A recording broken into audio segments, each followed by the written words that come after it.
The bench outside Hargrove Pharmacy on the corner of Maplewood Avenue and 3rd Street was not a remarkable bench.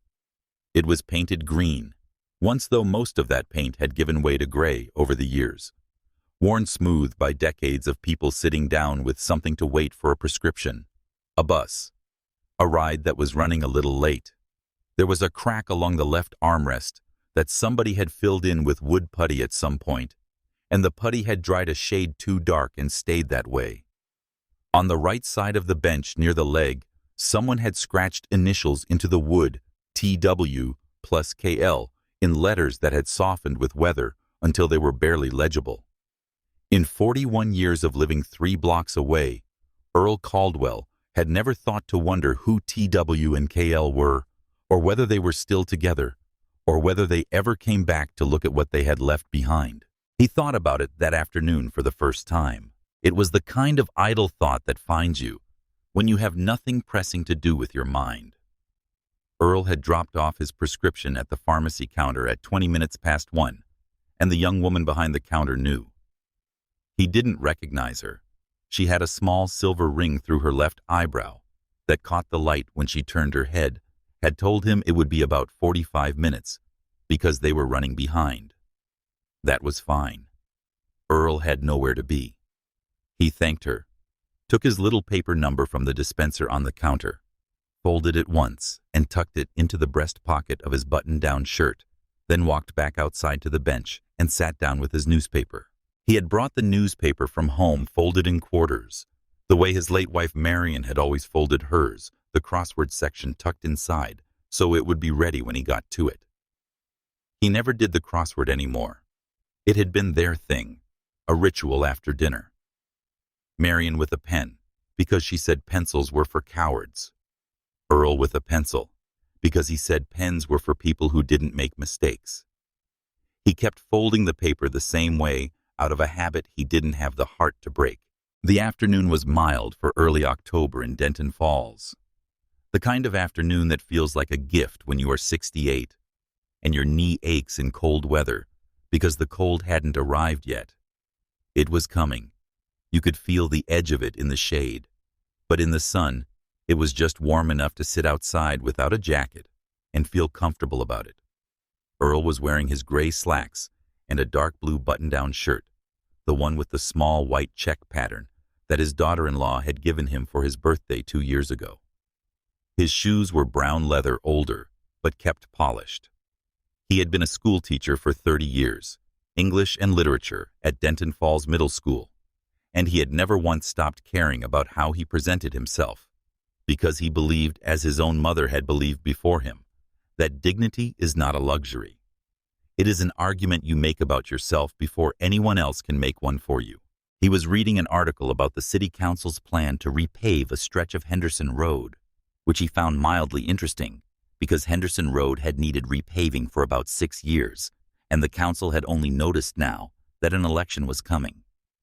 He allowed himself a small private opinion about this and turned the page.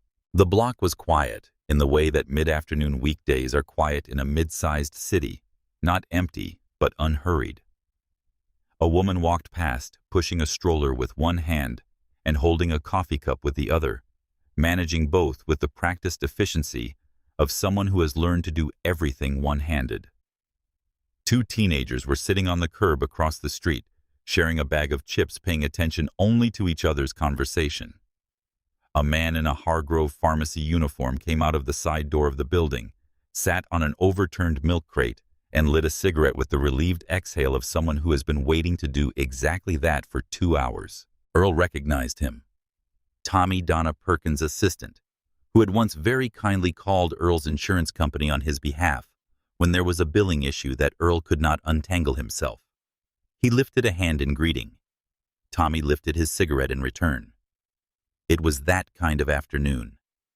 The kind that does not announce itself. The kind that simply exists warm and unremarkable before something happens that removes the word unremarkable from it permanently. Earl turned another page. He found the crossword, ran his eyes across a few of the clues out of old reflex, and folded the paper shut. He set it on his knee and looked out at Maplewood Avenue. The pharmacy, the dry cleaner 2 doors down, with the hand-lettered sign in the window. The bank on the opposite corner, with its 2 potted evergreen bushes, standing guard on either side of the entrance. The distant white steeple of First Baptist above the roofline 3 blocks east. He had taught children within walking distance of this corner for the better part of his adult life. He had bought groceries, attended church, had his hair cut, deposited his paychecks, argued about parking, watched the seasons change, buried his wife, and grown old on these streets. There was not a corner of this neighborhood that did not hold something of him. He sat in the sun and breathed the mild October air and turned the paper over in his hands without opening it again. His knee hurt. Not badly, a 3 on a scale of 10, which at 68 he considered an acceptable number for a Tuesday afternoon.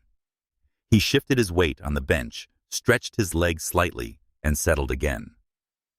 45 minutes for the prescription, the young woman had said. He had nowhere to be. Earl noticed the cruiser the second time it came around the block. The first time it had passed without slowing. Just the white and blue shape of it moving through his peripheral vision while he was reading the soft purr of the engine as it went. He hadn't thought anything of it. Police cruisers drove through Maplewood all the time.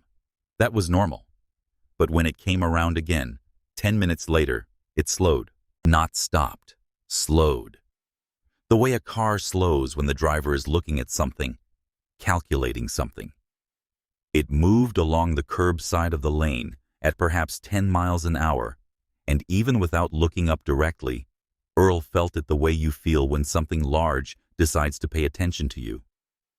A particular quality of stillness in the middle of motion. He had felt it before, many times in many decades. His body knew the shape of that particular attention before his mind had consciously registered it. He kept his eyes on his newspaper. The cruiser stopped. The engine idled. Earl did not look up.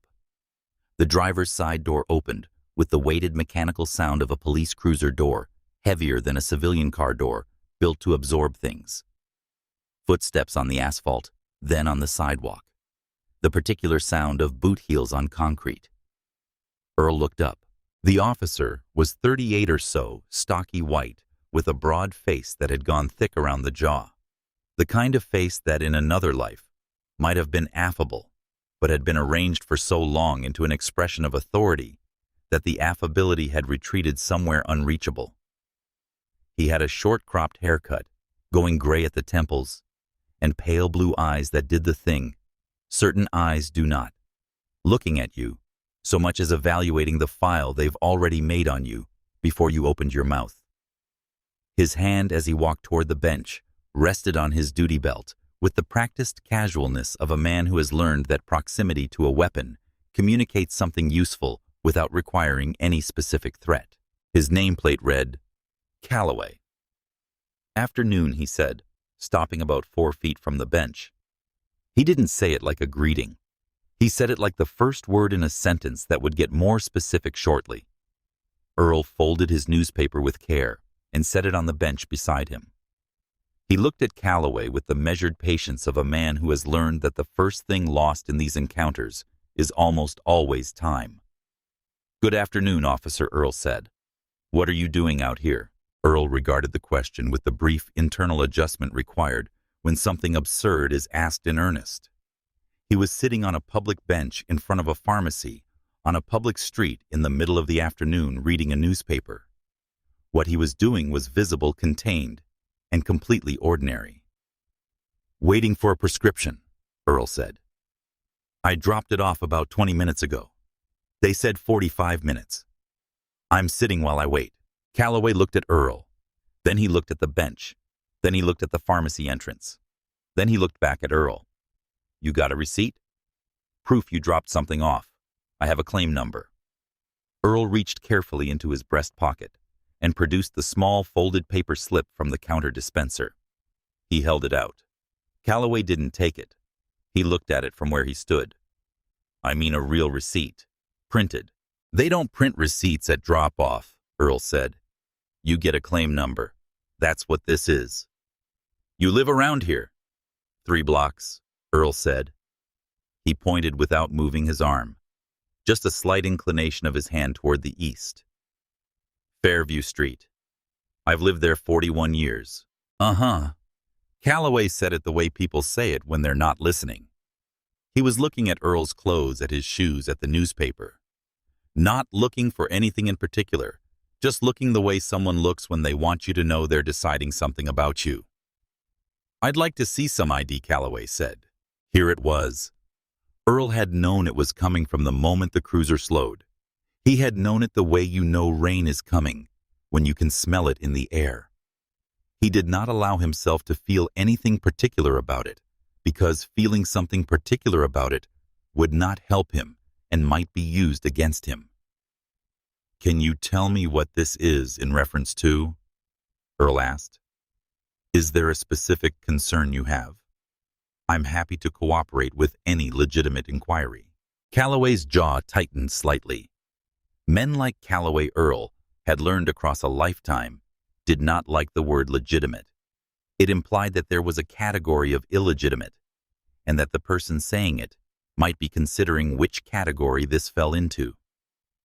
I don't have to explain myself to you, Calloway said. ID. Now. I'll get my wallet, Earl said carefully and calmly. It's in my breast pocket. I'm going to reach for it now. I'm going to move slowly. He began to raise his right hand toward his breast pocket. He never reached the wallet. Calloway's hand shot out and gripped Earl's wrist, not around the wrist, but across the top of it, fingers pressing down on the tendon's thumb beneath. The grip was practiced. Controlled force. It communicated without any ambiguity that Earl's arm was no longer his own. Earl went completely still. The grip was tight enough that Earl felt his pulse against Calloway's thumb. His arm was pulled slightly forward and to the left, and the angle of it created a shallow but distinct pain in his shoulder, the right shoulder, which had not moved freely since 1987, when a car running a red light on Meridian Avenue had driven into the passenger side of his Buick and rearranged something in the joint that no amount of physical therapy had ever quite rearranged back. You were reaching, Calloway said. I told you I was going to reach, Earl said. His voice was steady. He was working to keep it that way because he understood with absolute clarity that every word he said and every movement he made in the next several minutes was the record. He had learned this. His son had told him. More than once, and more urgently in recent years.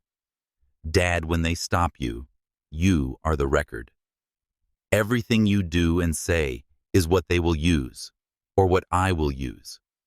Be the record you want to exist. I told you exactly what I was going to do, Earl continued. I was reaching for my wallet in my breast pocket to give you my identification, which you requested. Looked aggressive to me. Earl looked at this man, really looked at him, and saw what he had seen many times across 68 years of living in America. A man who had decided before approaching the bench, before asking the first question, before the cruiser even slowed, that Earl was a problem to be managed rather than a person to be spoken with. The rest of this encounter, whatever shape it took, had already been written in Calloway's mind before it began. This understanding did not make Earl afraid. It made him very, very careful. Officer Calloway, he said, I am 68 years old. I have a shoulder condition on my right side from an automobile accident in 1987 that limits my range of motion. I was moving slowly, and I narrated my movements before making them. I am not a threat to you. I am asking you respectfully to please release my arm. A brief silence. Small sounds filled it. The distant hum of a truck on the cross street. The muffled jingle of the pharmacy door opening and closing, Tommy's cigarette probably burning down on his milk crate around the corner. And something else. A sound that Earl registered without looking, the faint scrape of rubber soles on the sidewalk. Someone stopping. Then another. And another. People were noticing. Calloway noticed them noticing. His jaw worked slightly. Earl could see the calculation crossing the man's face. the particular arithmetic of a certain kind of person, doing something questionable in front of witnesses, deciding whether the presence of witnesses was a reason to stop or a reason to escalate. He tightened his grip. "You're going to match a description we got of a suspicious individual in this area," Calloway said. "That's why I stopped. And until I verify your ID, you're not going anywhere." "What description?" Earl said. "Excuse me?" "The description. What description did you receive? I'd like to understand what specific characteristics of mine correspond to the description you were given." Calloway's eyes narrowed. Earl met them without looking away. Across the street, a teenage girl in a green hoodie, she had been leaning against a lamppost, scrolling her phone, had straightened up. She was looking at the bench, at Calloway, at Earl. She put her thumb on her screen. She started recording. "I'm asking for a supervisor," Earl said. His voice had not risen. It was if anything more deliberate than before, each word placed with the care of a man who has been a teacher and knows that the clearest communication is the slowest. "I am asking right now for you to contact your watch commander or your immediate supervisor and have them respond to this location. I am not resisting your inquiry. I am making a reasonable request." "You don't get to make requests," Calloway said. "With respect, officer, I do," Earl said. "That is my right." Calloway released Earl's wrist. For a half-second, Earl thought the encounter might be ending. He thought Calloway might be stepping back, recalibrating, choosing to exercise the judgment that would have served everyone better from the beginning. Instead, Calloway put both hands on Earl's shoulders and shoved. Not a violent swinging shove, controlled, targeted, the kind of force you apply when you want to move someone without it quite qualifying as a strike. But Earl was 68 and 160 pounds, and the force landed on his right shoulder with a white flash of pain, and his body moved backward with it landing against the bench's backrest, hard enough that the wood shuddered. Earl's newspaper slid off his knee and fell open on the sidewalk. His glasses, wire-frame progressive lenses, the pair he had adjusted twice, because the prescription had shifted over the past year, were knocked from his face by the impact. They hit the edge of the bench and dropped to the concrete in front of him, one lens facing down. Calloway stood over him. Earl, from the bench, looked up at Calloway. His shoulder was radiating pain that he was breathing through with great deliberate effort. He was aware of the people watching. He was aware of the girl with the phone. He was aware of the sound of his own heart. He began to rise, not aggressively, not in challenge, the way a person rises when they have been knocked down by something they were not expecting, instinctively, reflexively, because standing is what dignity does when it is pushed off balance. Calloway's hand came across in an open-palmed arc and struck Earl on the left side of his face. The sound was precise and terrible, sharp, flat, like a book dropped on a tile floor. It stopped every sound on the block for 1 full second.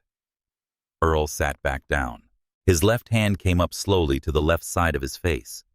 He touched the skin there, the cheekbone, the jaw, with the tentative delicacy of someone not yet sure what damage has been done. The heat of it was immediate. The pain arrived a second later, deeper than the surface, resonating through his teeth. He did not cry. He did not shout. He sat very still with his hand on his face and breathed. Behind Calloway, someone made a sound, not a word, just a sharp exhale of shock, the kind that escapes involuntarily. The teenage girl with the phone had not lowered it. Her face behind the phone was very still. A man who had been coming out of the pharmacy, mid-40s, heavy-set, a white paper bag in one hand, had stopped completely in the doorway. He was staring. Calloway had not moved. He was looking at Earl with an expression that was in its way the most revealing thing about the entire encounter. He did not look satisfied or angry, or even fully present. He looked like a man who has done something so many times that it no longer registers as an event. Like this was simply the next step in a sequence he had run before and expected to run without consequence, because consequence had never found him. Earl lowered his hand from his face. He looked at Calloway. "You just made," Earl said, and his voice in that moment was not afraid, and it was not broken, and it did not shake a very serious mistake. Calloway looked at him for a beat. Then he made a sound that might have been a laugh, short, dismissive through his nose, the kind of sound that is designed to reduce the person it is directed at to something insignificant. "You're being detained," Calloway said, already reaching for his radio. "Disorderly conduct. Resisting an officer." The handcuffs were applied with the mechanical efficiency of someone who has applied them hundreds of times and is thinking about something else while doing it. Earl was told to put his hands behind his back. He stood from the bench slowly, with the careful motion of someone managing a shoulder that had just been struck in its worst possible location, and put his hands behind his back. "My right shoulder," he said. "I have limited mobility on the right side. Please." The cuff clicked onto his right wrist and pulled it up and back to meet the left. The angle sent a current of pain through the shoulder joint that Earl experienced as a sharp pulling thing, like a rope being jerked taut. He exhaled hard. He did not say anything more about it. He stood on the sidewalk in front of Hargrove Pharmacy, with his hands cuffed behind him, and his glasses were still on the ground near the bench, and his newspaper was open on the concrete, being stepped over by people walking past, and the October sun was warm on his face, the left side of which had begun to swell in the particular way that a slap swells not immediately, but in a slow rising tide beneath the skin. The pharmacy door opened. Donna Perkins came out. Donna was 53, white, with short, red-gray hair and reading glasses that she wore pushed up on her head when she wasn't using them. She had managed the Hargrove Pharmacy on Maplewood for 11 years. She had filled Earl Caldwell's prescriptions, looked up his insurance information, called his doctor's office on his behalf when his doctor's office didn't call back, and on one occasion, the winter Marion was dying, quietly ensured that Earl's delivery was prioritized so that he wouldn't have to leave Marion's bedside. She knew Earl Caldwell the way that the best kind of neighborhood business people know their neighbors, not just as a customer, but as a person with a life. She took in the scene in a single practiced sweep.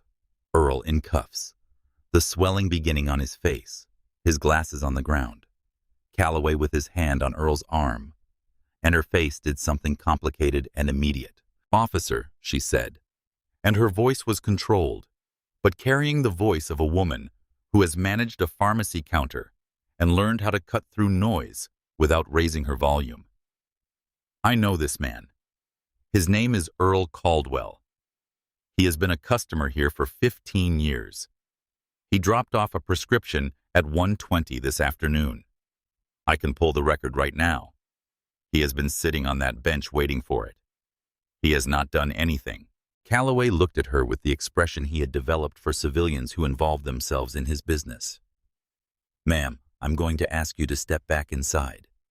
This is an active law enforcement action and you are interfering." "I'm not interfering," Donna said, her jaw set. "I'm providing information that is directly relevant to what you are doing. Earl Caldwell is not a suspicious person. He is a retired school teacher who lives 3 blocks from here and comes in every 3 weeks for his blood pressure medication. He has done nothing wrong. Step back inside, ma'am, or I will cite you for obstruction." Donna looked at Earl. Earl met her eyes. He gave a small, quiet shake of his head, not asking her to stop exactly, but communicating something. I know. Don't make it worse for yourself." She did not go back inside immediately. She stood in the doorway and watched. A second cruiser arrived. Officer Kyle Marsh, 26, 3 years on the force, still in the window of a career where what you do in these early years decides what you become in the later ones. He got out of his car and walked over quickly, his face carrying the trained readiness of someone who expects to arrive at a situation already in progress and find his role in it. He found it. He found Calloway with a handcuffed 68-year-old man. He found the swelling on the old man's face. He found the glasses on the ground. He found Donna Perkins in the pharmacy doorway with her arms crossed. He found the teenage girl across the street who had not lowered her phone. He looked at all of it. He looked at Calloway. He said nothing. That silence, the precise shape of it, the way it lasted about 2 seconds longer than a person who had witnessed nothing wrong would have needed to decide there was nothing wrong, was itself a thing. Earl filed it away without being conscious of filing anything. He had spent 30 years watching children decide in the space of a moment whether to do the easy thing or the right thing. He knew the look of the decision being made. Marsh bent down and picked up Earl's glasses. He looked at them. One lens had a crack along the lower left corner and held them for a moment, then set them carefully on the bench. He did not give them back to Earl. Earl's hands were behind his back. Calloway guided Earl toward the cruiser. At the door, Earl turned his head once and looked back at the bench, at his newspaper still open on the sidewalk, at his glasses on the bench seat, at Donna in the doorway watching. He got into the back of the cruiser. The door closed. He closed his eyes. He thought about his classroom, room 114. Denton Falls Middle School, the window that looked out onto the courtyard, 30 chairs arranged in a rough semicircle. Because he had never liked Rose. He had taught his students that a sentence could be a weapon or a shield, that words chosen carefully could outlast the person who spoke them, that what you leave behind when the moment is over is the thing that matters. He thought, I have left something behind. He did not yet know what it would do. The meeting had been going for 90 minutes and was going to go for at least another 45, because the kind of meeting that involves a whiteboard with 3 columns of handwritten information and a projected satellite map of 3 counties never ends in under 2 hours. Marcus Caldwell knew this. He had called these meetings himself. He was the third person from the left at the conference table, and he had a legal pad in front of him with 11 lines of notes and a half-empty cup of coffee that had gone cold 40 minutes ago, and that he kept picking up and setting back down without drinking from. He was 41, broad-shouldered, with his father's eyes dark, steady, alert, in a way that people sometimes described as intense, and that Marcus thought of simply as paying attention. He wore a pale blue Oxford shirt with the sleeves rolled to the forearms, and no tie, because he had been at the office since 4:50 in the morning, and the tie had come off at about hour 3. His badge was clipped to his belt. His sidearm was in his shoulder holster. He had worked for the FBI's Southeast Field Division for 14 years, 8 of them in organized crime, and the last 6 in a multi-agency task force investigating corruption networks that ran across 3 southern states, including Denton County. He knew Denton Falls. He knew it because his father lived there, and he knew it because it was in his file, and increasingly in recent years, those 2 facts had occupied the same uncomfortable space in his mind. His personal phone was face down on the table beside his legal pad. It was the rule in these meetings: personal phones, face down, work phones in pocket. And Marcus observed the rules in meetings he ran, and in meetings others ran. He was that kind of person. The phone vibrated. He glanced at the screen. Unknown number, Denton Falls area code. He looked at it for 1 second. Then he picked it up, said quietly, "Excuse me," stood and walked out of the conference room into the hallway. He answered, "Hello, are you Marcus Earl's son?" The voice was a woman's, somewhat older, breathing faster than she probably wanted to. "My name is Donna Perkins. I work at Hargrove Pharmacy on Maplewood. I got your number from your father's emergency contact file. I'm sorry to call, but something has happened. Your father is all right. He's not injured seriously, but something has happened and I think you need to know." Marcus stood in the hallway outside the conference room, where through the glass panel in the door, he could see his colleagues still talking, still pointing at the whiteboard. He pressed his back against the wall and closed his eyes. "Tell me," he said, She told him, all of it in the compressed and slightly breathless way of a person relaying something they have been turning over in their mind for 30 minutes, selecting what matters, discarding what doesn't. The cruiser circling, the demand for ID, the wrist grab, the shove, the slap. And here her voice broke slightly, not in sentimentality, but in something closer to outrage. The voice of someone who has witnessed a thing so wrong that the wrongness of it is still physical, still present in the body. The cuffs, Earl in the back of the cruiser, the glasses on the ground. When she finished, there was a brief silence on the line. "He's at the first precinct," Marcus asked. "I assume so. Yes. That's where they usually take people from this area." "And you're all right?" A brief pause, as if the question surprised her. I'm fine, yes. I need you to know that your father did nothing. He did absolutely nothing. He was sitting there reading his paper." "I believe you," Marcus said. "Ms. Perkins, Donna, I'm going to ask you something. Will you write down what you saw? As soon as you can before the details start to fade. Everything. The time, the sequence. What Calloway said. What my father said. What other people were there. Everything." "Yes," she said immediately. "Yes, I will. Thank you. I'm on my way." He ended the call. He stood in the hallway for exactly 3 seconds. Then he went back into the conference room and said with a calm and an economy that his colleagues would remember later, "I have a family emergency. I need to go." He gathered his legal pad, his badge, his jacket. He was out the door in under 2 minutes. He drove a gray government-issue sedan that had 87,000 miles on it and a crack in the passenger seat's upholstery that he had covered with a strip of black tape a year ago and never thought about again.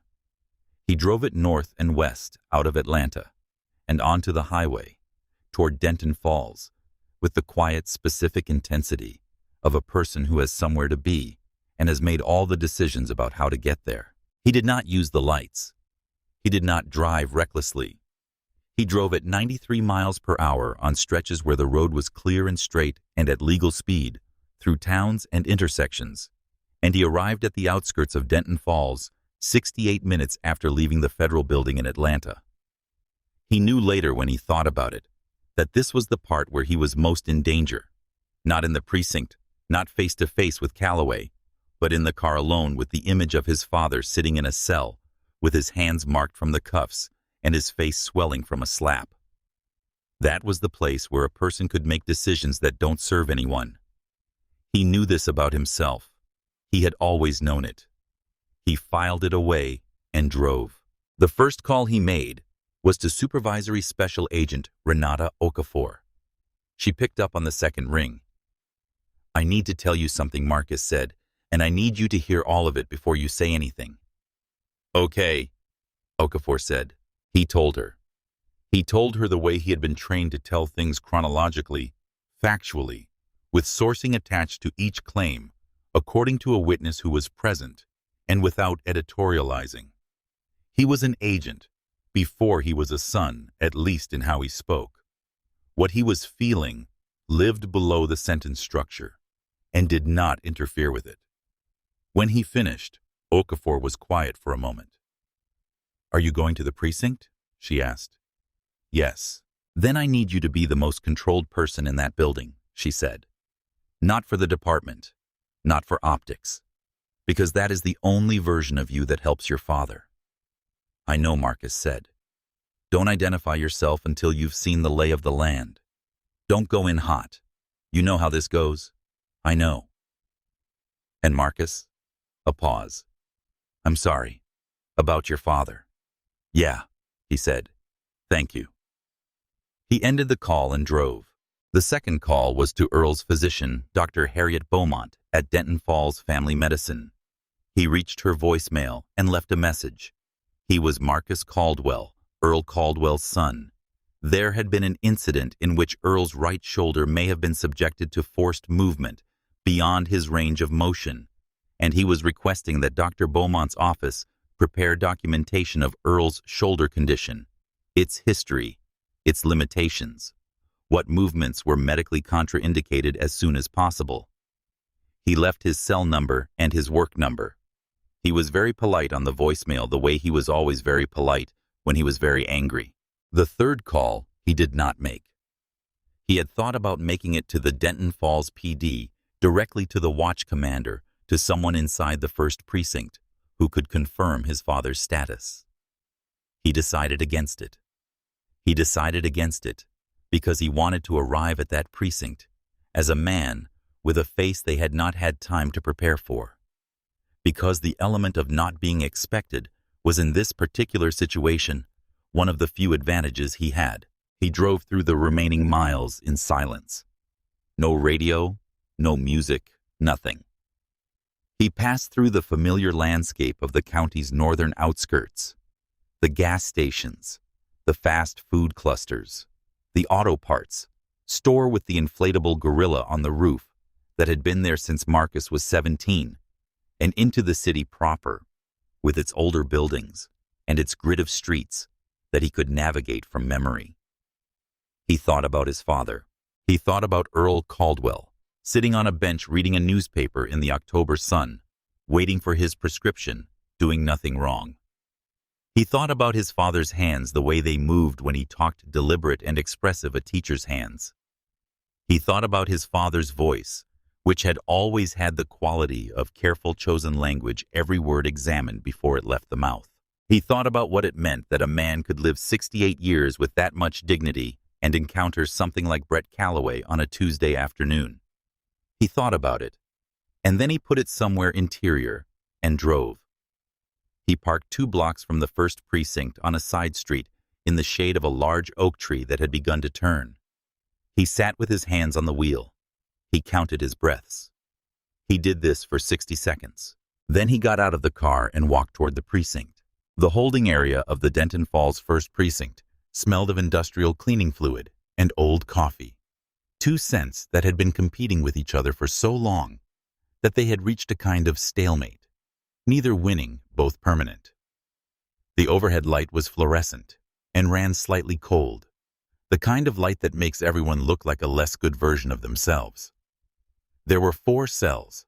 2 occupied Earl in the second from the left, and in the cell to his right, a young man named Darius, 22, who had been brought in that morning on a minor charge related to a noise complaint that had escalated in a direction no one had intended. Darius was sitting on his metal bench when Earl arrived. He looked at Earl, the way you look at someone when you're trying to understand what brought them to the same place you are, and whether what you see in front of you makes sense next to that. What he saw was a 68-year-old man in pressed gray slacks and a blue check shirt, moving carefully, holding his right arm slightly close to his body. One side of his face was swelling in a way that had nothing to do with age. He had no glasses. He sat on the metal bench across from Darius's cell with the careful deliberateness of someone managing pain they've decided not to discuss. Darius said, "You all right, Earl?"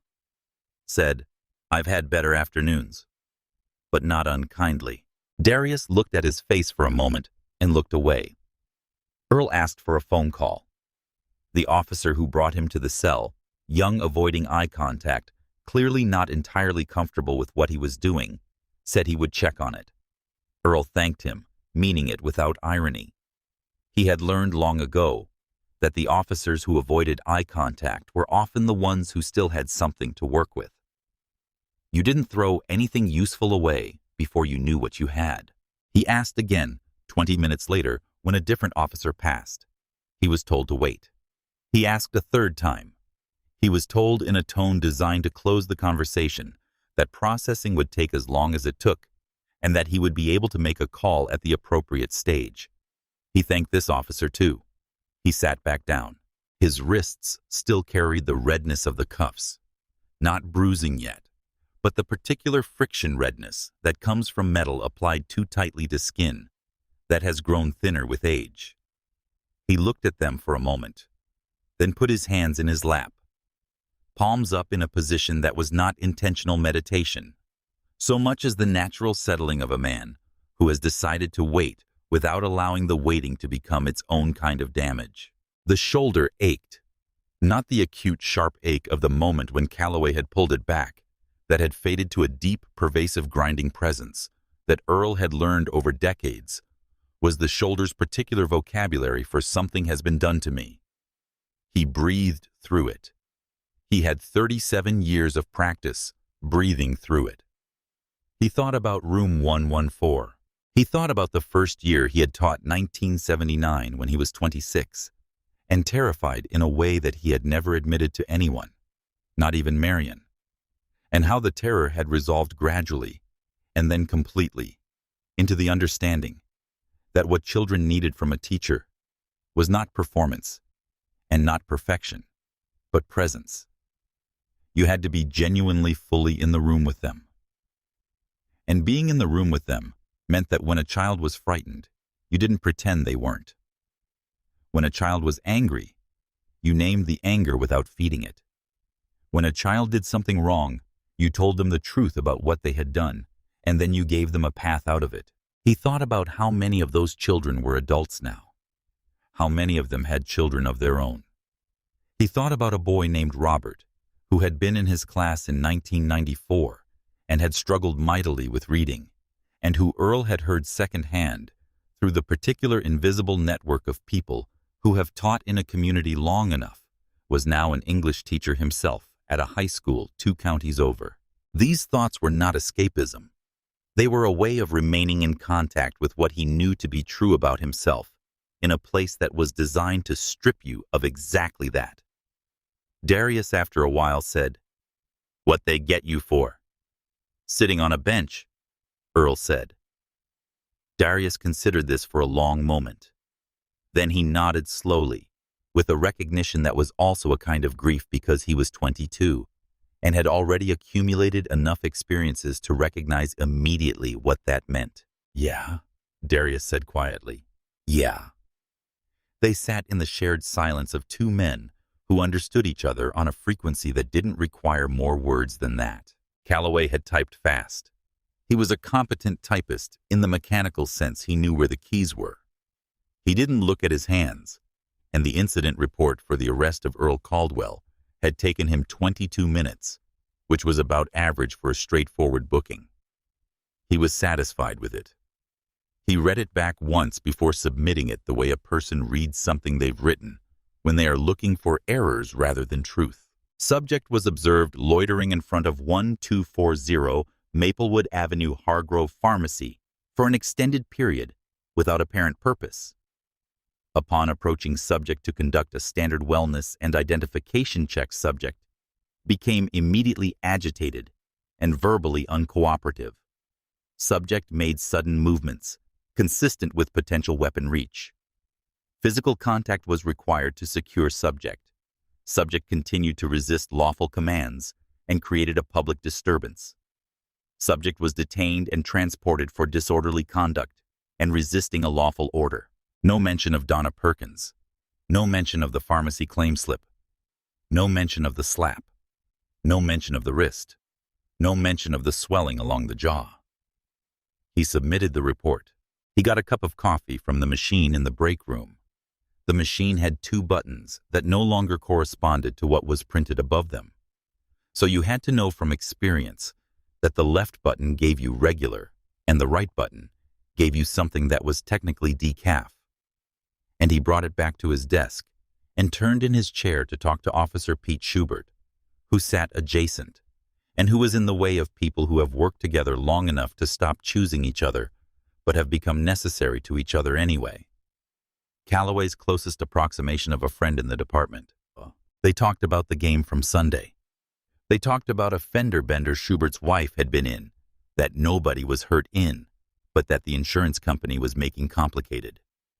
Calloway drank his coffee and turned his chair back and forth slightly.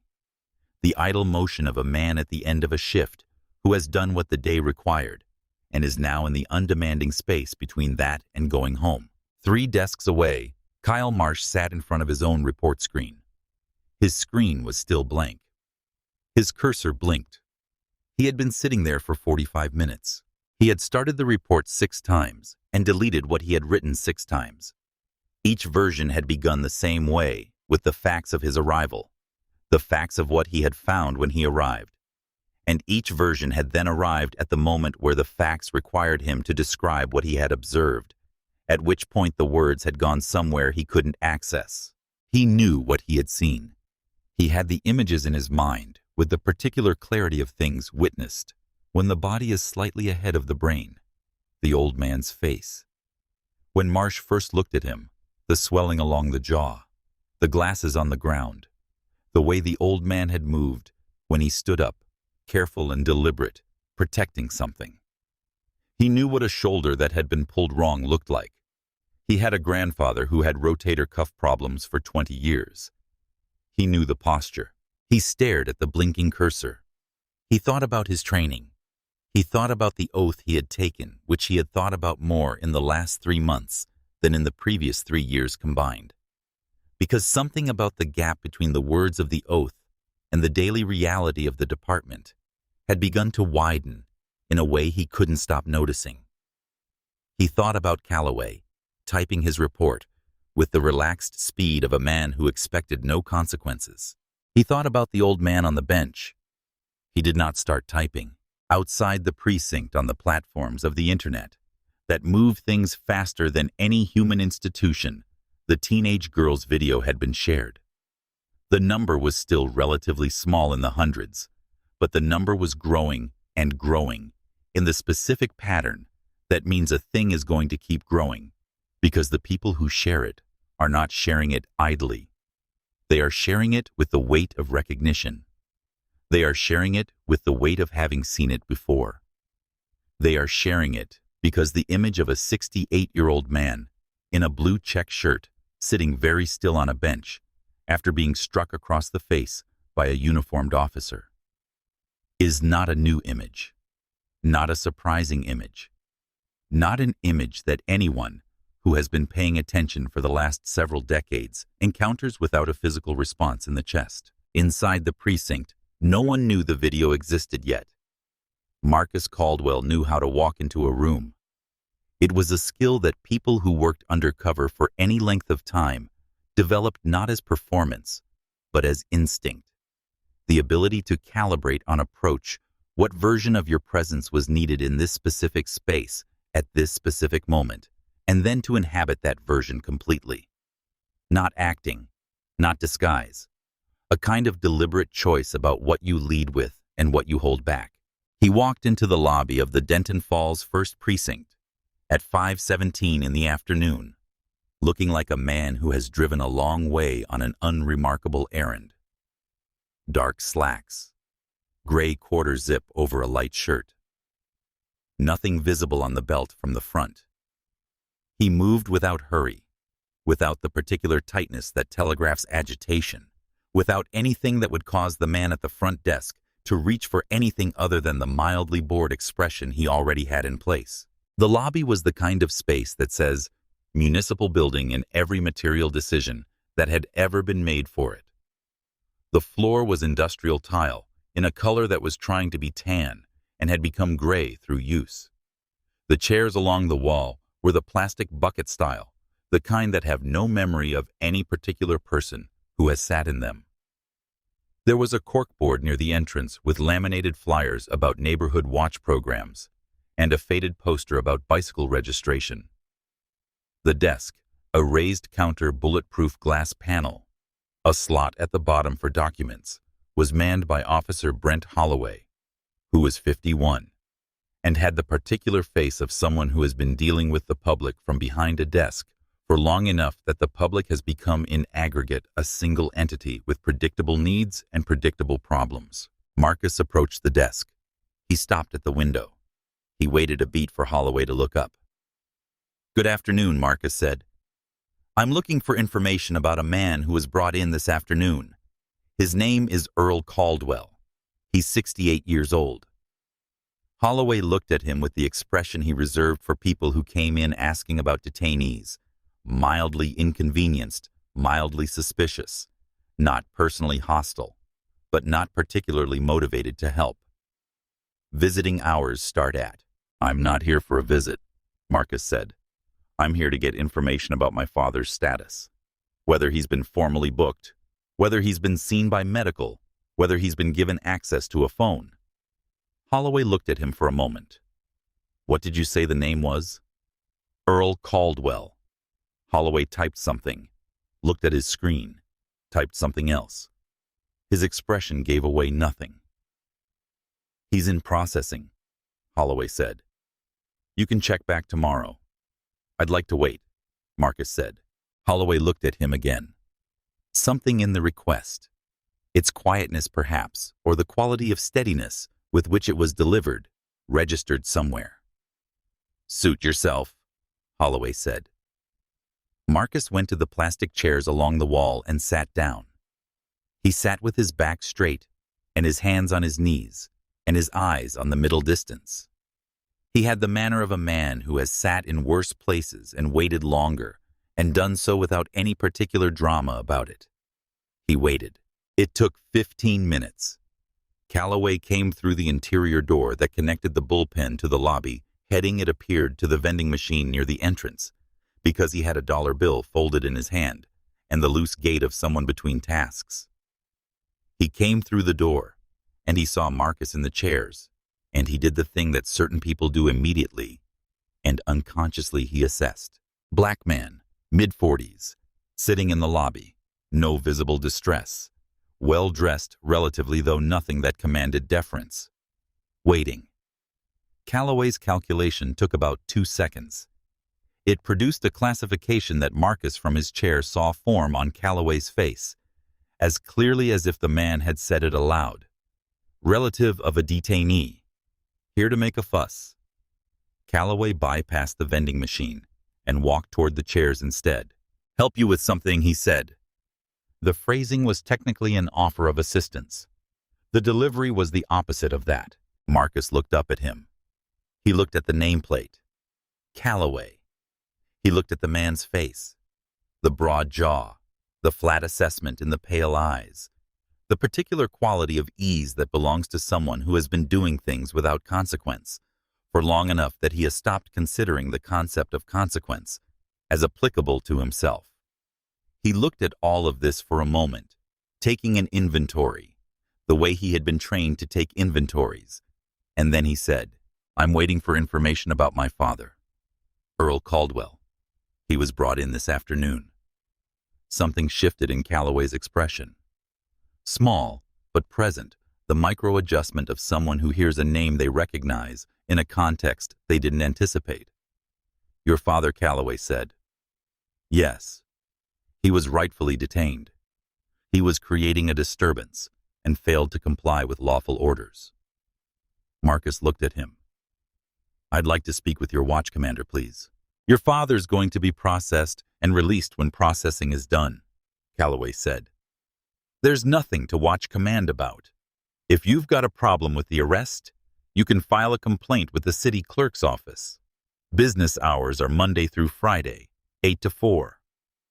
"I understand," Marcus said. "I'd still like to speak with your watch commander." A pause. Calloway looked at him with the expression of a man who has just been told no in a language he expected not to be used. "You're not going to get anywhere pestering people in my lobby," he said. "Your lobby," Marcus said. Quiet. Not a challenge. Just a repetition. Calloway's jaw tightened slightly. "The department's lobby," he said. "And I'm going to ask you to mind your manner, or I'll have you removed for loitering."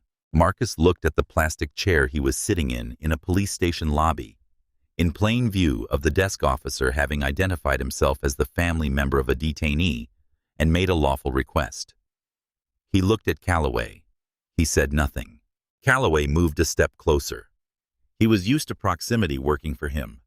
He was a large man in a uniform with a weapon and an institutional backing, and he had learned over years that when he moved towards someone, that someone generally responded by moving back or deflating or beginning to recalibrate the conversation toward accommodation. It was a reliable physics. He applied it without thinking. Marcus did not move. This was not a test of will or an act of aggression. It was simply the fact that Marcus Caldwell had in the course of his career been in more genuinely dangerous situations than this one, and the understanding of what genuine danger felt like meant that he had a very accurate internal scale for threats, and Calloway as a threat was registering very low. He sat in his plastic chair and looked at Calloway from a distance of about 3 feet, and was aware of his own breathing, and the sound of the fluorescent lights in the lobby ceiling, and the faint radio noise from behind the interior door, and the particular feeling in his hands, which were very still on his knees, of controlled readiness. Your father, Calloway said, his voice dropping to the register he used when he wanted to communicate something without it being heard across the room, is in there because he didn't know how to behave. Maybe you've got the same problem. Marcus stood up. He didn't rise aggressively. He didn't rise in a hurry. He simply placed his hands on his thighs and stood from the chair with the unhurried uprightness of a man getting to his feet for a conversation that has decided to become a standing conversation. But he was 6 feet and 2 inches, and he had the build of someone who had maintained physical conditioning across 2 decades of demanding work, and when he stood, he stood. Calloway, who had expected the standing to work in his favor, had expected Marcus to stand in a way that was defensive, backing up, creating distance, found instead that Marcus had simply risen to his full height and was now standing at a distance of 3 feet and looking at him with a completely unfrightened face. Calloway stepped back. 1 step. He probably didn't know he did it. Officer Kyle Marsh, who had followed Calloway out of the interior door, drawn by some sixth sense of a situation developing, was standing near the entrance. He watched Calloway step back. He watched Marcus not move. He understood on a level that he was not sure he had the courage to do anything about exactly what was happening in this lobby. "I've asked for the watch commander twice," Marcus said calmly and clearly. "I want that noted." Calloway stared at him. The physics had failed, and he didn't have an immediately available alternate equation. Sergeant Dale Whitmore arrived in the lobby 2 minutes later with the rolling gait of a man who has seen many situations and believes himself to have seen enough of any given one to know how it resolves before it resolves. He was 52, white, with gray hair cut close on the sides, and a face that had organized itself over the years into an expression of institutional patience, the face of someone who views most human problems as administrative obstacles to be redirected rather than addressed. He looked at Marcus. He looked at Calloway. He looked at the lobby with its unchanged plastic chairs and its unchanged fluorescent lights and its unchanged situation. "What's the issue here?" he said, directing it to the room in general. "This individual is demanding to speak to command staff about a detainee," Calloway said. "I explained processing procedure. He's refusing to accept it." "I have not refused anything," Marcus said. "I have made a request twice. I'm making it a 3rd time." He looked at Whitmore. "I assume you're the watch commander, Sergeant Whitmore. And you are Marcus Caldwell." "Earl Caldwell is my father. He was brought in this afternoon by Officer Calloway." Whitmore looked at him with the expression of a man assembling a situation and finding it to be the kind he has handled before. Relative of a detainee. Agitated but functional. Needs to be directed back out of the building with enough procedure attached to the redirection that it doesn't constitute an incident. Mr. Caldwell, Whitmore said, with the particular patient condescension of a man who has decided you are not going to be a problem because you are not significant enough to be a problem. Your father is being processed. He's going to be released when that processing is complete. Nothing irregular occurred this afternoon. Officer Calloway conducted a lawful detainment, and your father will be home this evening. I'd encourage you to let the department do its job." Marcus looked at Whitmore for a moment. Then he looked at Calloway. Then he looked back at Whitmore. "Before we go any further," he said, "I want to make sure you know who you are speaking with." His right hand moved to the breast pocket of his quarter zip. He unzipped it slowly, the way a man reaches for something he intends to show rather than use, and his fingers went into the interior of the jacket. They closed around something. He drew it out. The credentials case was black leather worn at the hinges, and the corners in the way that something gets worn when it lives in a pocket every working day for 14 years. It was not new or shiny. It was a working object, and it looked like one. Marcus opened it with a single motion of his thumb.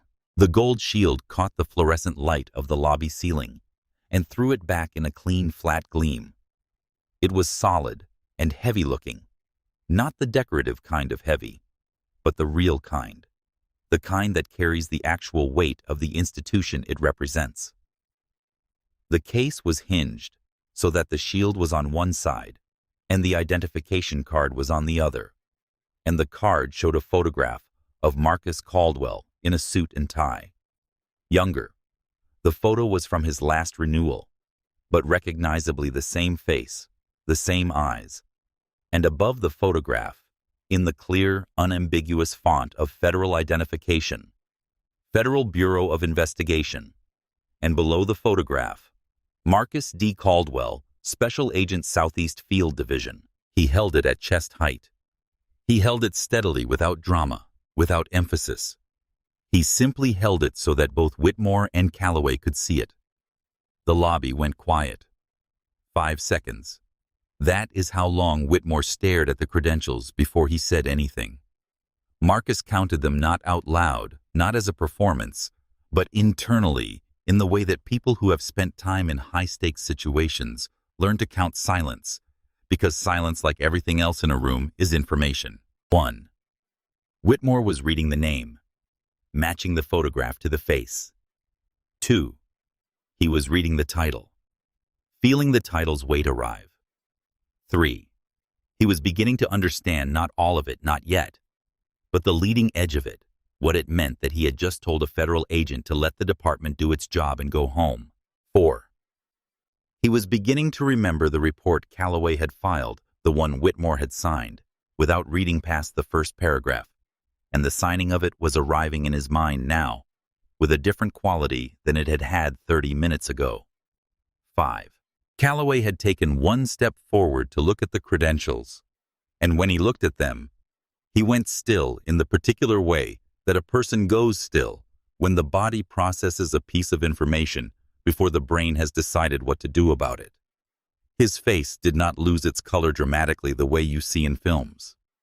It did something more subtle, and in some ways more complete. It flattened. The expression simply went away. What remained was a face without the particular organization of certainty that had occupied it all afternoon. Officer Marsh, from his position near the entrance, had heard the exchange. He had a clear line of sight to the credentials case. He exhaled through his nose, a quiet, sustained exhalation, and looked at the floor. Holloway behind the desk had stopped pretending to type. He was looking through the glass panel. Marcus waited out the silence. Then he lowered the credentials case, not closing it, just lowering it, and he said in a voice that was entirely level and carried in the lobby without being raised, "My father, Earl Caldwell, was struck across the face by Officer Brett Calloway outside Hargrove Pharmacy at approximately 2:14 this afternoon. I have a witness statement from the pharmacy manager, Donna Perkins, who observed the entire incident. I have medical documentation from Earl Caldwell's physician on file, confirming a pre-existing shoulder condition on his right side that makes forceful backward extension of that arm medically contraindicated. And as of my drive here from Atlanta, the video of this incident recorded by a bystander on Maplewood Avenue has been shared several hundred times on social media." He paused. "I'd like my father released immediately, and I'd like to begin taking formal statements." Whitmore's mouth opened, then it closed. Whitmore went to his office. He did not run, but he moved with the urgent purposefulness of a man who needs to get behind a closed door immediately. Calloway moved to follow him instinctively, seeking the cover of a superior's office, the way certain animals seek shade when the temperature changes. Marcus shifted position. He did not step into Calloway's path. He simply moved in the natural course of moving from the chair to a better position in the lobby, in a way that placed him between Calloway and the hall that led to Whitmore's office. It was geometrically natural. There was no accusation in it. Calloway stopped. Marcus looked at him.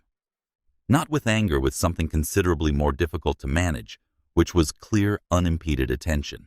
"I have one question for you," Marcus said. "Not for the record yet.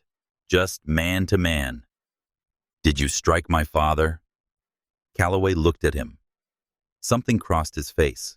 Not guilt, or at least not what guilt looks like when a person is capable of feeling it directly. Something more defensive, more reflexive. The look of a person whose story is suddenly being required to hold weight.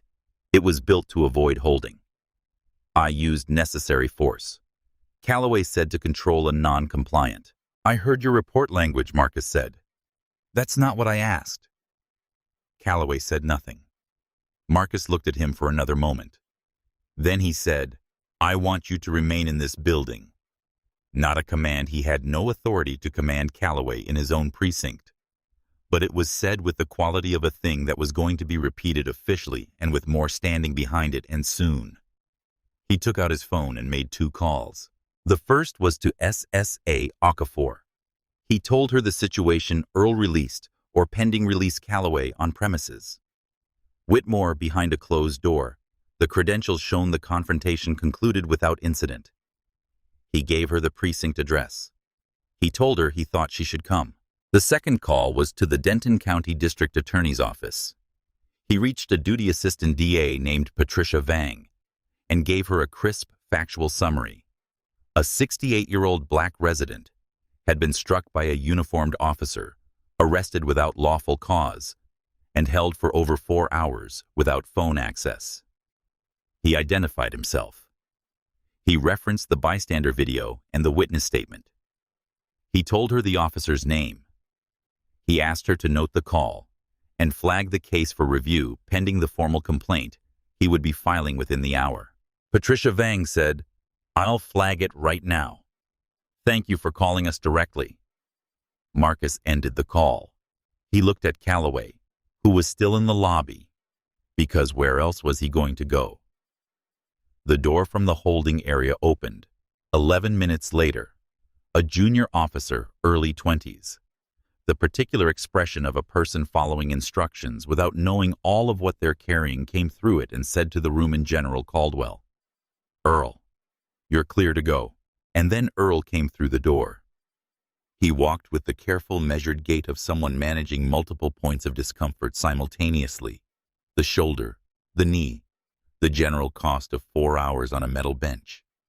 He was moving slowly, and he was upright, and his chin was at the angle that people who have been teachers for 30 years hold their chin level forward, meeting the room without apology. The left side of his face had swollen, not dramatically, not in a way that distorted his features, but enough to change the architecture of his jaw in a way that was visible from across the lobby. Below the cheekbone, the skin had the particular amber-tinged darkness of a bruise forming beneath the surface. He did not have his glasses. He was squinting slightly. The room's fluorescent light, the faces across the lobby, all of it slightly blurred, without the progressive lenses. He came through the door and stopped, because the room came into his adjusted focus in increments. And the first increment to resolve was the figure standing directly ahead of him. Marcus. Earl stopped walking. Marcus crossed the lobby in 4 steps. He reached his father and put his right hand on his father's shoulder. The left shoulder. The good one. The one you reach for when you've spent 41 years knowing a man and knowing which shoulder is which. And Earl, who had sat in that cell for 4 hours without breaking, who had asked 3 times for a phone call and been denied 3 times without raising his voice, who had breathed through the pain of his shoulder and the pain of his face and the pain of something larger and older than either of those physical things, looked up at his son's face. He had to look at the ceiling for a moment. Marcus felt the slight shift in his father's shoulder beneath his hand, not a collapse, not a breakdown, just the body releasing an hours-long tension all at once, the way a spring releases when the pressure is finally removed. He left his hand where it was. Then Earl looked back at his son. His eyes were steady, clear. Marcus looked at his father's face. Really looked at it the way you look when you are both gathering information and saying something without words.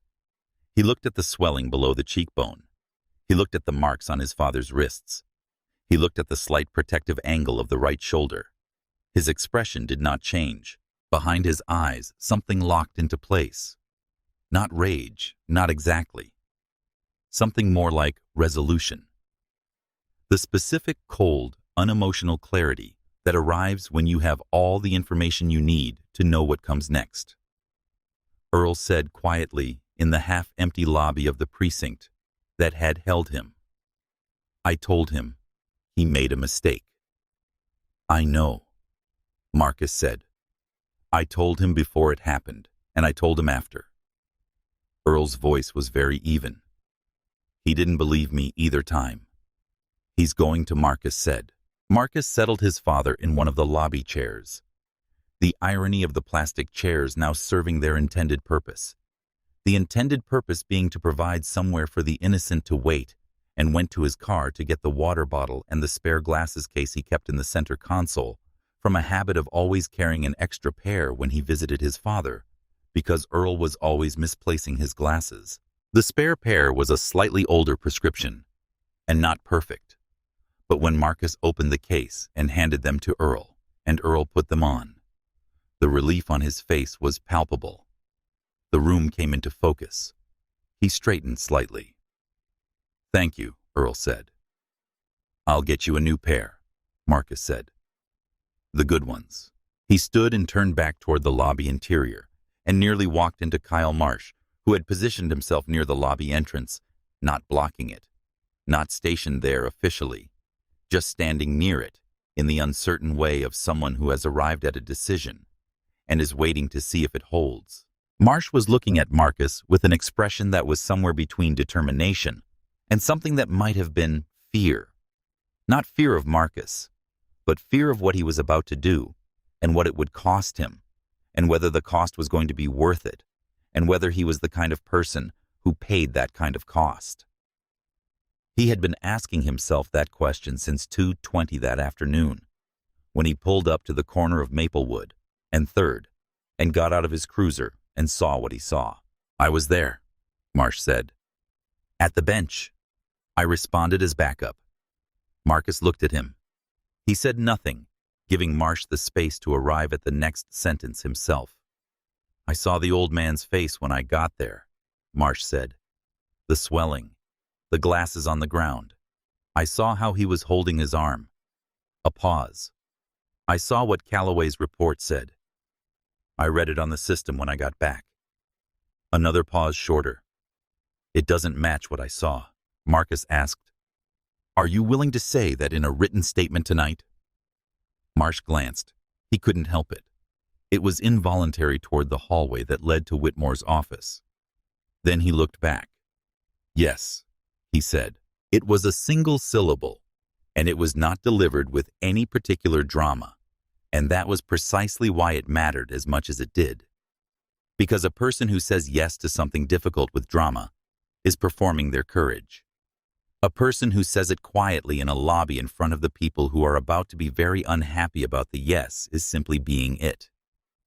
Thank you, Marcus said. We'll need to do it formally with an agent present. Tonight, if possible. Tonight, Marsh said. In the plastic chair by the wall, Earl heard this exchange. He heard Marsh's name, which he had filed away when the young officer had bent down to pick up his glasses at the bench. He heard the yes. He looked at the young officer.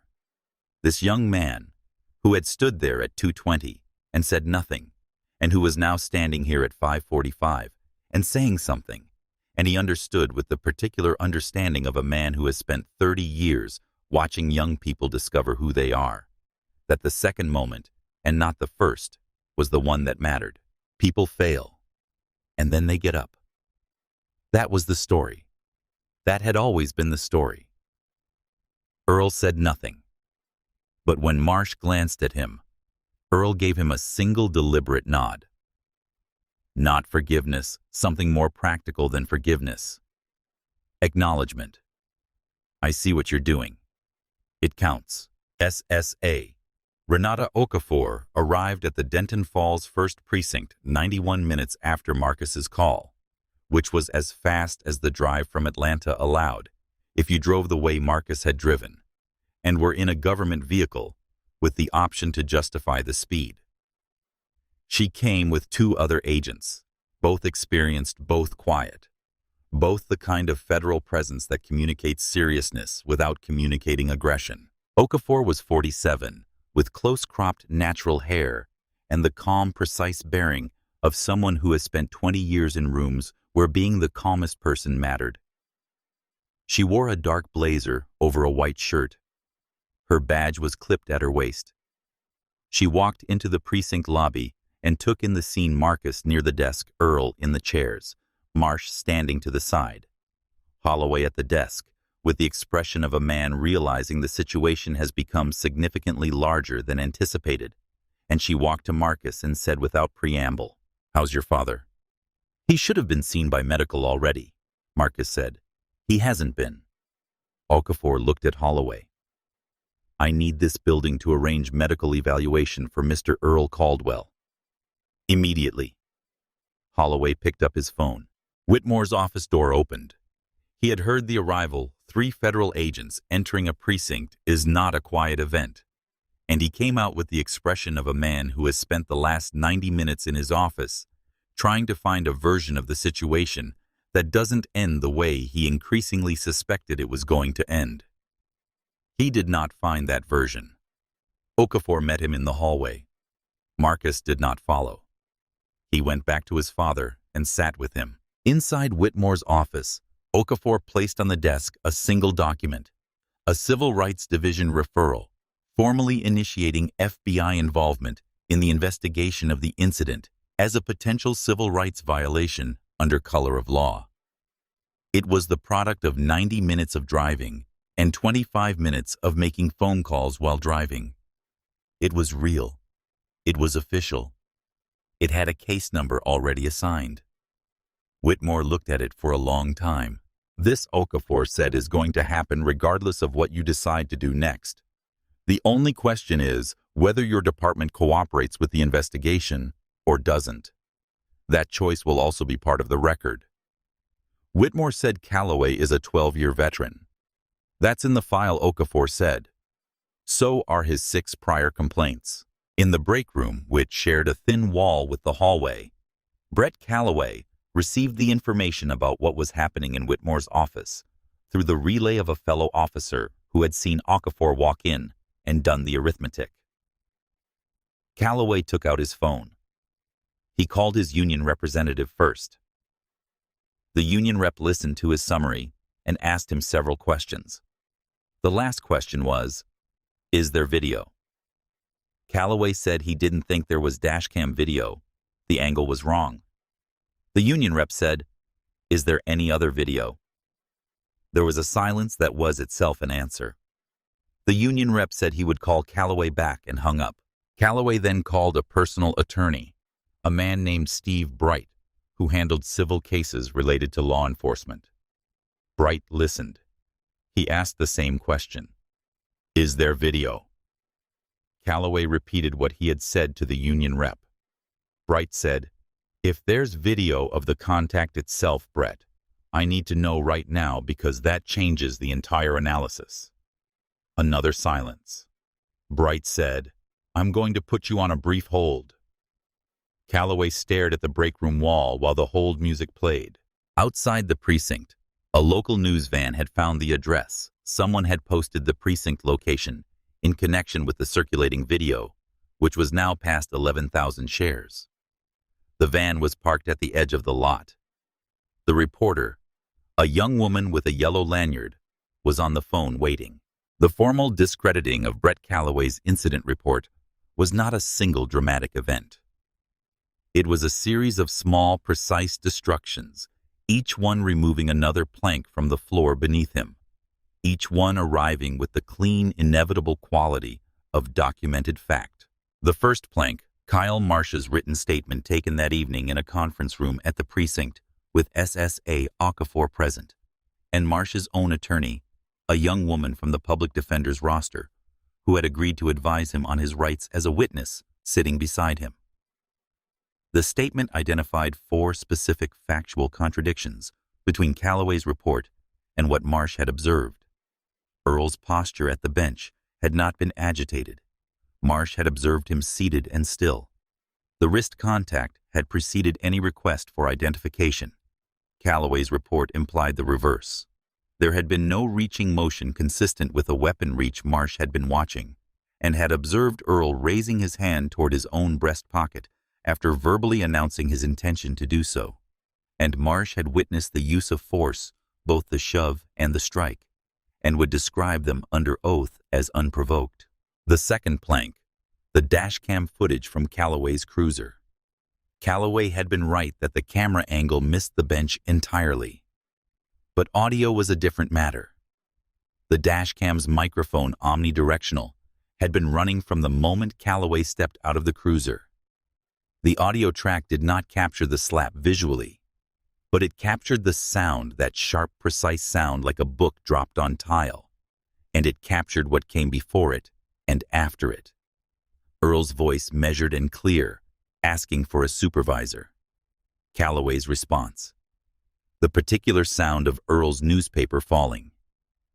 And then Earl's voice after the silence. You just made a very serious mistake. And then Calloway's laugh. The short, dismissive sound through the nose that Donna Perkins had also described in her written statement word for word. The third plank, Calloway's disciplinary history. The DA's office, acting on Marcus's call, requested the full file.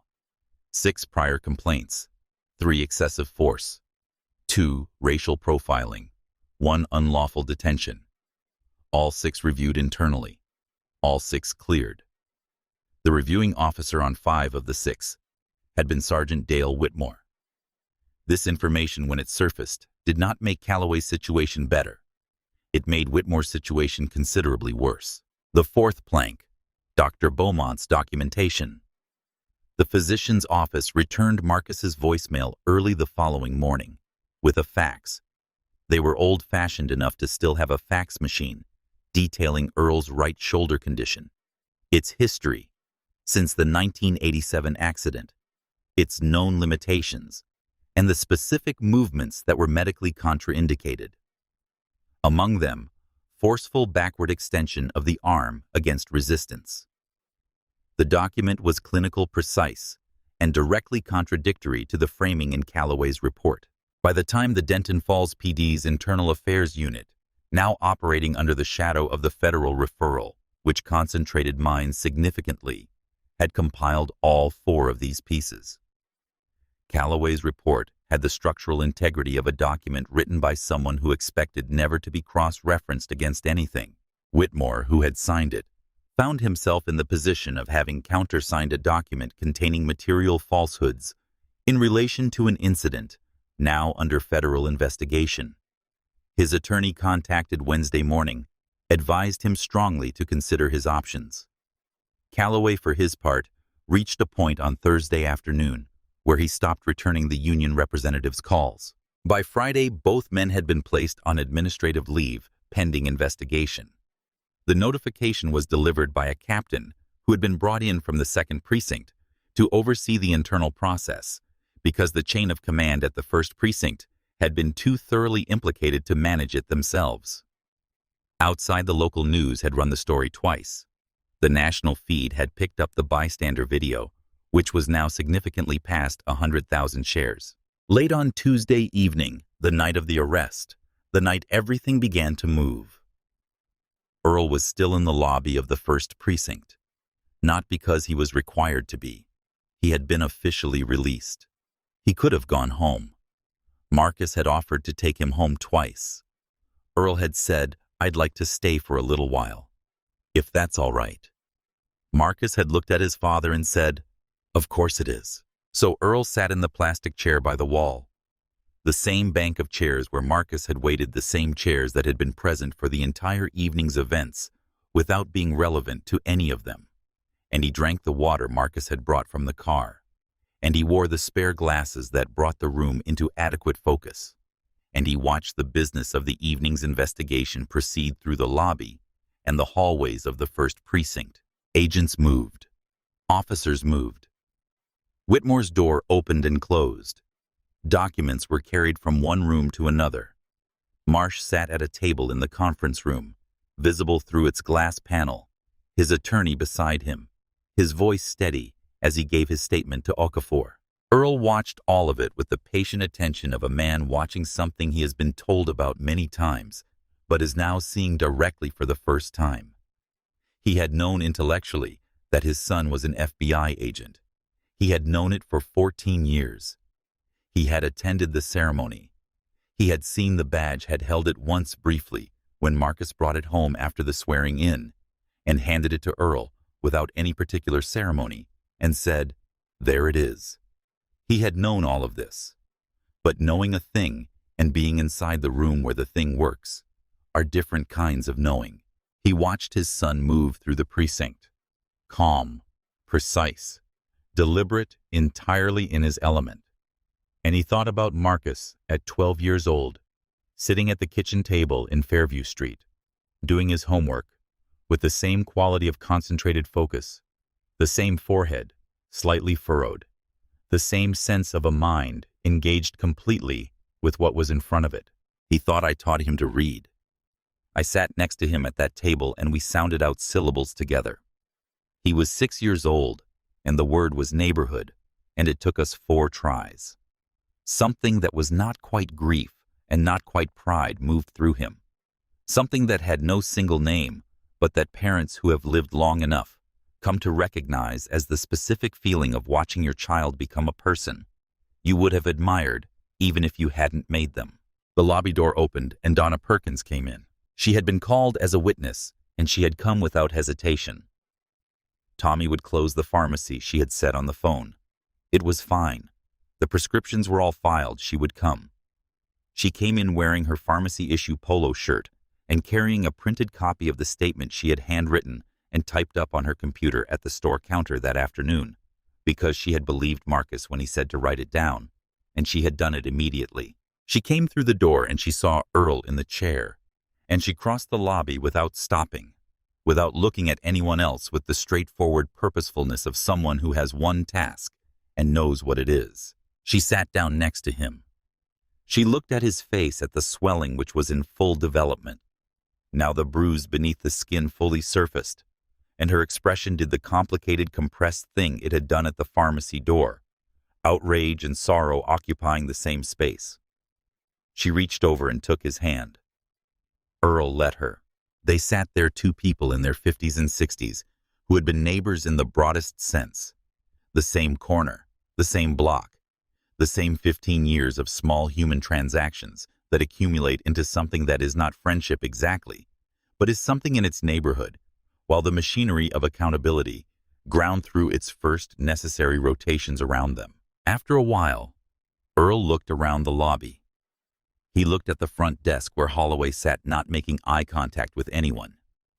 He looked at the hallway where Calloway had walked that afternoon, with the ease of a man above consequence. He looked at the chairs he was sitting in, and at the crack in the left armrest of the one next to Donna, and he thought, even this room is going to be different after tonight. Not dramatically, not visibly to most people, but different. The room has a different weight now. The room knows something about itself that it didn't know this morning. Holloway behind the desk was doing something on his computer. He had not met Earl's eyes since Earl had come back through the holding area door. He was not going to meet them now. Earl asked Marcus when Marcus came over briefly, "Did they treat you well when you first came in?" Marcus sat on the arm of the adjacent chair. He looked at his father. He told him the truth. "No," Earl nodded. It was the nod of a man who already knew the answer and had asked the question not to confirm the information, but to confirm something about his son, that his son would tell him the truth, even when the truth was uncomfortable, even when a reassuring lie would have been easier. "But you stayed," Earl said. "Of course I stayed," Marcus said. Earl looked at his son. "Your mother," he said, "would say you get that from me. And what would you say?" Earl considered this for a moment. "I'd say she was probably right," he said. Marcus smiled. Earl smiled.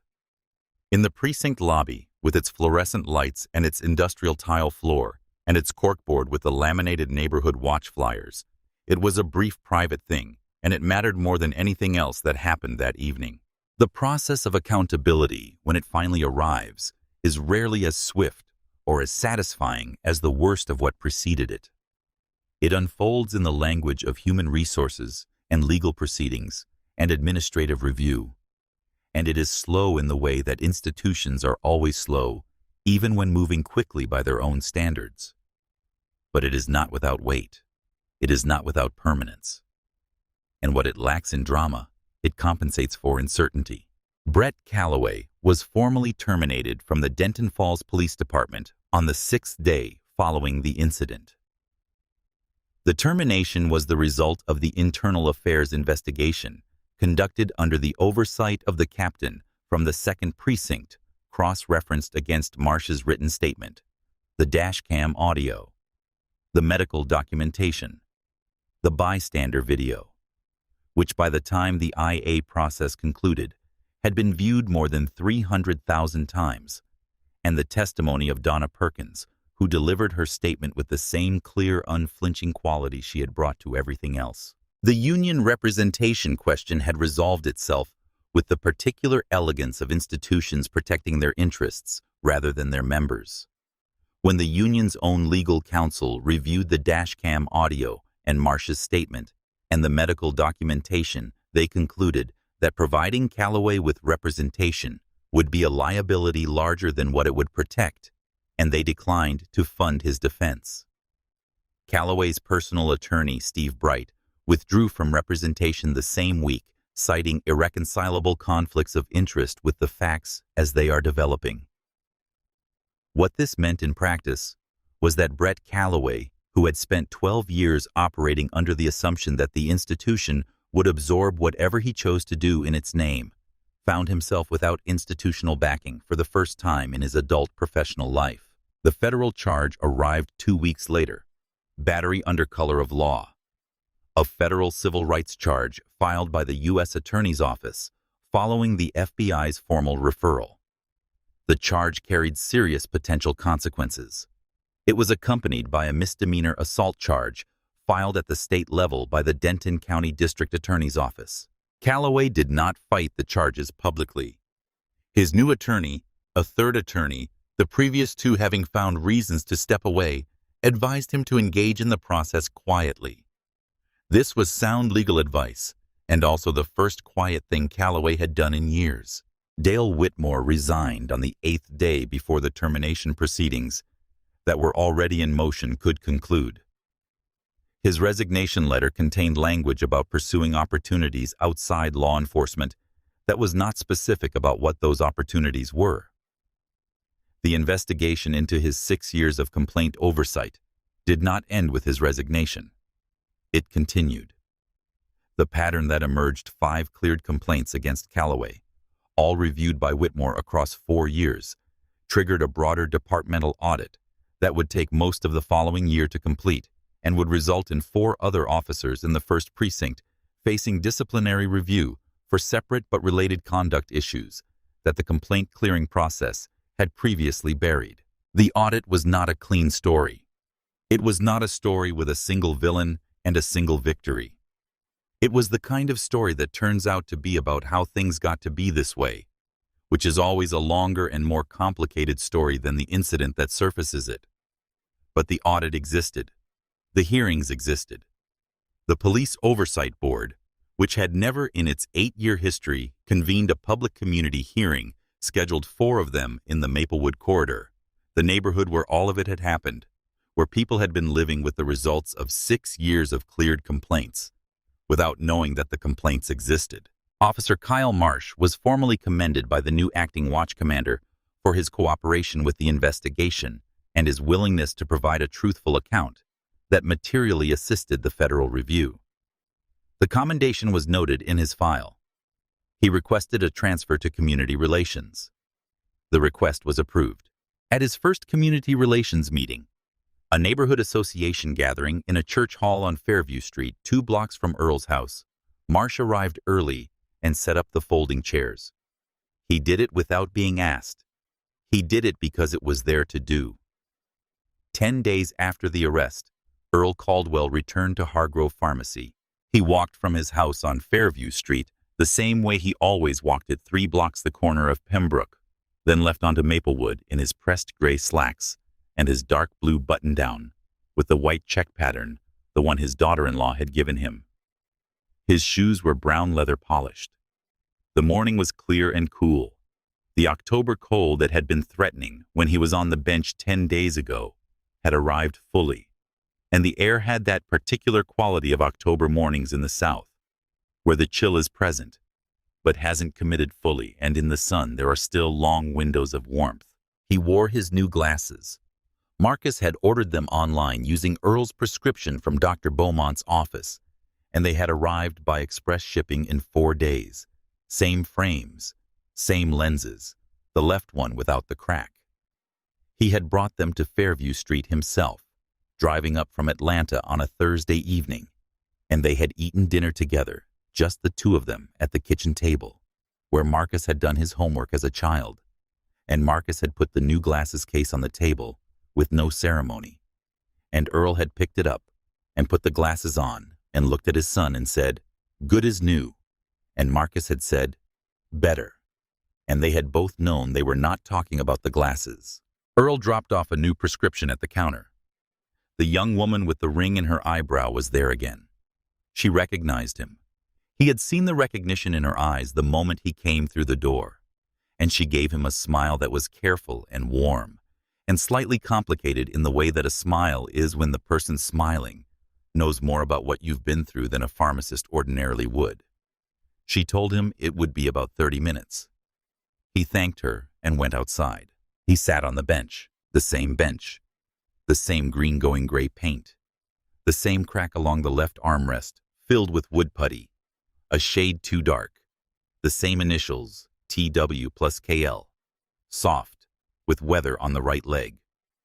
It was the same bench, and it was an entirely different bench, because he was sitting on it now, knowing things he had known 10 days ago, but knowing them differently, that it was possible to sit on this bench in his pressed slacks and his polished shoes and his newspaper folded in quarters, and be, because of what he was and how he looked, a person someone decided was a problem to be managed.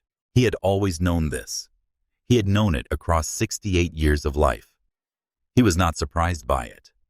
But knowing a thing abstractly and sitting on the specific bench where the specific thing happened and looking at the specific pharmacy doorway where Donna came through it, and the specific stretch of Maplewood where the cruiser had slowed, those are again different kinds of knowing. The pharmacy door opened. Donna Perkins came out, not with his prescription, but with herself wearing her pharmacy polo and carrying 2 cups of coffee from the machine in the break room. She held one out to him. He accepted it. She sat on the bench beside him. Not at the far end next to him, the comfortable distance of 2 people who have seen each other in a difficult moment and come out the other side. The girl's name, Donna said, is Jalen. She's 16. Goes to Denton Falls High. Her mother called me yesterday to say thank you for having your number in the emergency contact file because Jalen wanted to know if you were all right. Earl held his coffee in both hands. The warmth of the cup was pleasant against the October air. She didn't put the phone down, he said. No, Donna said. She didn't. Earl was quiet for a moment.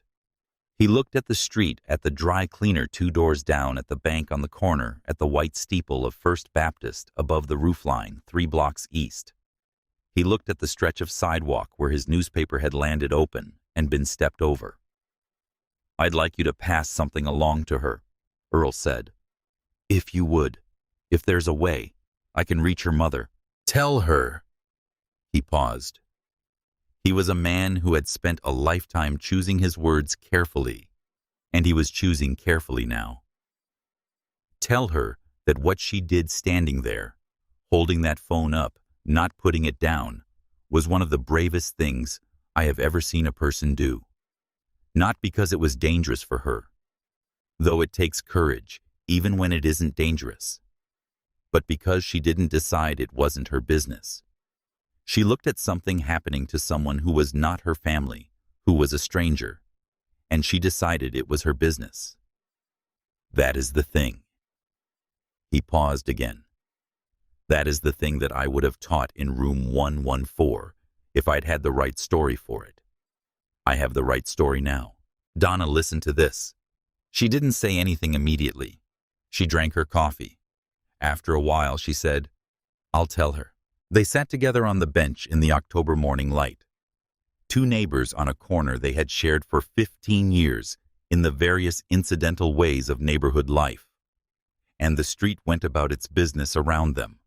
The stroller, the teenagers, the man from the side door with his cigarette, and the morning was unremarkable in the best possible sense. Nothing was happening except the morning. Earl opened his newspaper. He found the crossword section tucked inside the way Marion had always tucked it. He ran his eyes across the first few clues. Then he folded it shut. He sat in the sun. His knee hurt a 3 out of 10. His shoulder hurt a 4, which was elevated from its baseline, but moving in the right direction. The left side of his face had healed almost entirely, a slight residual tenderness when he pressed it, but nothing visible anymore. The prescription would be ready in 30 minutes. He had nowhere to be. Marcus drove north out of Denton Falls at 6:40 in the morning, the day after Donna told him Jalen's name, which was the day after he had brought the glasses to Fairview Street, which was 4 days after Calloway's termination. He was heading back to Atlanta earlier than he had planned. There was a task force meeting. There was always a task force meeting. The work did not pause for personal circumstances, which was one of its costs and also one of its uses. Before leaving, he had stopped at his father's house. Earl was in the kitchen. The light above the stove was on. The overhead light wasn't just the stove light, the one you leave on when you're in the kitchen before the full morning comes. He had the coffee going. He was standing at the counter in his robe and slippers looking out the small window above the sink that looked out onto the backyard, the garden that Marion had started, and that Earl had maintained imperfectly but persistently for the 11 years since she died. The roses along the back fence were pruned for fall. The beds were mulched. The bird bath near the oak tree had been cleaned recently, the water fresh, the concrete scrubbed of its algae. Earl turned when Marcus came through the kitchen door and poured a second cup without being asked and set it on the table. They sat down. The coffee was good. Earl had a particular way of making coffee that Marcus had tried to replicate in Atlanta and never quite managed, something about the ratio or the water temperature, or possibly simply being in his father's kitchen, which was its own variable. They didn't speak much. They had, over the past 11 days, spoken more than they usually spoke in a given month about the case, about the investigation, about what Marcus had filed, and who he had spoken to, and what the timeline looked like. They had covered the ground that needed covering. What was left was not the kind of thing that needed language. It was the kind of thing that gets said by two people sitting at a table in a kitchen in the early morning, drinking good coffee with the stove light on and the garden visible through the window. When Marcus stood to go, Earl walked him to the front door. They stood on the porch. The street was quiet. The oak tree at the edge of the yard had gone fully amber, and some of the leaves had come down overnight and were on the porch steps, and Marcus noticed that he thought about stepping over them, and then stepped over them carefully anyway, not because Earl would have scolded him for tracking leaves, but because it was Earl's porch. At the bottom of the steps, Marcus turned. "You know what your mother would say," Earl said. He said it with the particular tone of a man quoting something that has been quoted before in this family many times, in many contexts. "That I should have been a teacher," Marcus said. Earl looked at his son, a long look taking him in the gray quarter zip, the badge at the belt, the face that had his own eyes in it, but arranged into the particular combination of his features that had always been entirely Marcus. He felt the complicated, nameless feeling again, the one that was not quite grief and not quite pride, and was somewhere in their overlap. "She was right, you know," Earl said, "about that. I know she was." But then again, Earl said, and a smile appeared. A full smile. The first one in 11 days. The kind that reaches everything, the eyes and the jaw and the set of the shoulders. I suppose you found another way to teach people things. Marcus laughed. It came out surprised, which was the best kind. He shook his head slightly. He walked to his car. He got in. Through the windshield, he could see his father on the porch, one hand on the railing, watching the way Earl had always watched from that porch when Marcus left, since Marcus was old enough to leave anywhere. When Marcus was 17 and leaving for a friend's house. When Marcus was 22 and leaving for college. When Marcus was 27 and leaving for the FBI Academy. Every departure from this porch, his father watching from the same railing. He started the engine. He looked at his father one more time. Earl raised his hand. Marcus raised his. He drove. The highway out of Denton Falls runs north through a long, flat stretch of farmland before the terrain changes and the city's character comes back. The gas stations, the familiar landmarks, the buildings growing taller as Atlanta approaches. Marcus drove through it in the early morning light, the sun coming up behind him, gold and low, laying long shadows across the highway from the trees on either side. He drove at a legal speed. He had nowhere to be for another 2 hours. He let the car find its rhythm. He thought about the precinct lobby. He thought about walking in the plastic chairs, the fluorescent lights Holloway behind the desk. He thought about Calloway stepping forward to tell him this wasn't a lounge. He thought about standing up from the chair and watching Calloway step back. He thought about his father coming through the holding area door, squinting slightly, without his glasses, crossing the lobby toward him. The way Earl's body released when Marcus's hand landed on the right shoulder. The left shoulder, always the left since 1987.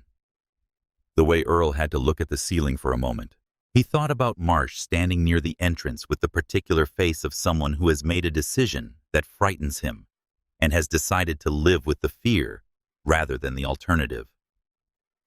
He thought about Donna Perkins sitting down next to his father on the bench in the lobby and taking his hand. He thought about Jalen, 16, standing across the street in a green hoodie with a phone in her hand, not putting it down. These were the people. Not the institution, not the credential, not the gold badge that had gone quiet in Whitmore's lobby. The people. Donna writing down what she saw because someone had asked her to, and she understood why. Marsh saying yes in a lobby in front of people who were about to be very unhappy about it. Jalen deciding that a stranger's dignity was her business. And Earl. Earl sitting in a cell for 4 hours without raising his voice. Earl asking 3 times for a phone call without anger. Earl coming through the door and looking at his son and having to look at the ceiling for a moment and then looking back. Marcus thought dignity does not ask permission.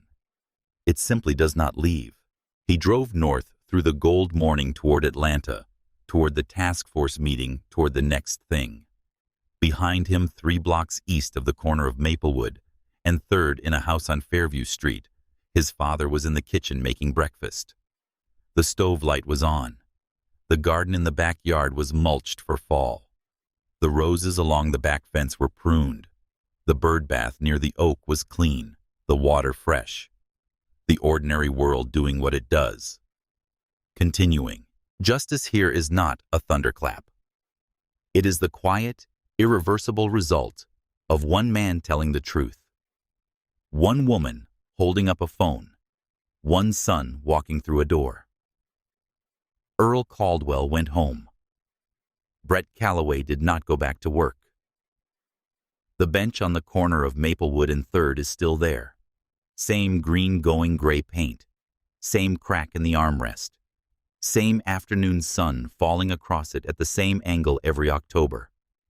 Ordinary. Worn. Exactly where it has always been. The teenage girl Jalen still has the video on her phone. She has not deleted it. She does not plan to. She is 16 years old, and she already knows something that some people spend a lifetime learning, that paying attention is not passive. It is an act. It is sometimes the most important act available to you in a given moment. If this story stayed with you, not just as a story, but as a reminder of what it costs, and what it requires, and what is possible when ordinary people refuse to look away, then share it. Because somewhere right now, there is a man on a bench reading his newspaper doing nothing wrong, and the only thing standing between him and what happened to Earl Caldwell is someone deciding to pay attention. That person can be anyone. It can be you. Subscribe to our channel for more stories like this one, and we will see you next time.